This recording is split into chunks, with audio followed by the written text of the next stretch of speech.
Good morning, students. Today I am with the fourth stanza of the poem An Elementary School Classroom in a Slum, which is written by the famous poet Stephen Spender. As I told you earlier, I'm again repeating with the theme. The theme is based on social injustice and class inequalities. How we can eradicate the inequalities existing in society through education. The poet is giving us a nice lesson that the rich also should be considerate towards the poor children. Looking at this present COVID situation, unless and until the rich people also are sensitive towards the poor will live a non existent life and they will perish, and as a result, crime also may erupt in this competitive world. Let us begin with the fourth stanza, which begins with Unless governor, inspector, visitor, this map becomes their window. And these windows that shut upon their lives like catacombs break open till they break the town and show the children to green fields and make their world run azure on cold sands and let their tongues run naked into books. The white and green leaves open. History theirs, whose language is the sun. Now, coming to the third stanza which I taught earlier, what was it? It was that we have put the Shakespeare's painting and the map, the world map, which is a bad example for the slum children because the slum children can never relate to the world map and Shakespeare because it is always darkness for them. They are bereft from the basic rights, right to live and right to education. How can they relate to Shakespeare, who is a Nobel laureate? And how can they relate to the world map? These all are bad examples which are displayed as in the slum classroom, which are given as donations by the rich to the slum classroom.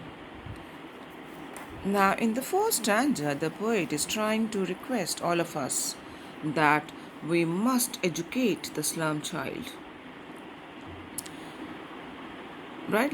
Let's see the line. Unless governor, inspector, visitor, the map becomes their window. If a visitor comes, a governor or an inspector comes, the world map becomes their window.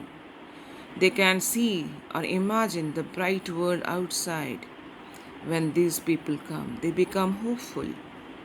And these windows, these means the slum classroom windows, they shut up on their lives like catacombs. The, they cannot see the world outside. It is just like a death tunnel. They survive for existence. They are not living their life. So the poet is requesting all of us, let's break all barriers between the rich and the poor and show the children the brighter side of life so that they can also make history. See the line? History is theirs, whose language is the sun. What do you mean by that? The slum child also can make history, seeing the brightness of the other side of the life outside the slum. Now let's repeat it once again. The elementary school classroom in the slum exists for namesake. The infrastructure is poor and there is hardly any serious teaching. The school springs in activity when the governor, inspector, or the visitor comes on inspection of the school. The administrative machinery becomes active at that point of time. Then the map becomes their window from where they can see the world beyond the slums. I'm repeating once again They can see the world beyond their slums. Since they are confined to the slums, their sight are shut up on them as they are deprived of all opportunities and means. Their lives are shut up in the cemeteries of the slums, where they slog day and night to make both ends meet. The poet hopes that these children will break free from their dull and boring life if they get the basic right to education, basic right to freedom, basic right to live. He appeals to those in power to liberate these children from the miserable slums and enable them to breathe in fresh, beautiful, and healthy environment away from the foggy, dark slums. The poet also seeks freedom for these children, just like the city bred children. He wants a carefree life where they can get economic and social justice and can be happy. They should be able to enjoy the fundamental right of education, otherwise, their life will be miserable. They should be able to learn not from books alone, but also from the world, the nature around them. Run naked into books. What do you mean by that? They can read a variety of books so that we can make them confident enough to face life. The white and green leaves open. What do you mean by that? The pages, they should be given variety of books, variety of knowledge, and variety of experiences, so they also can make history.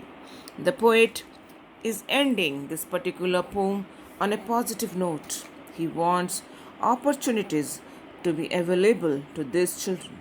The people who strive for knowledge are the ones who create history.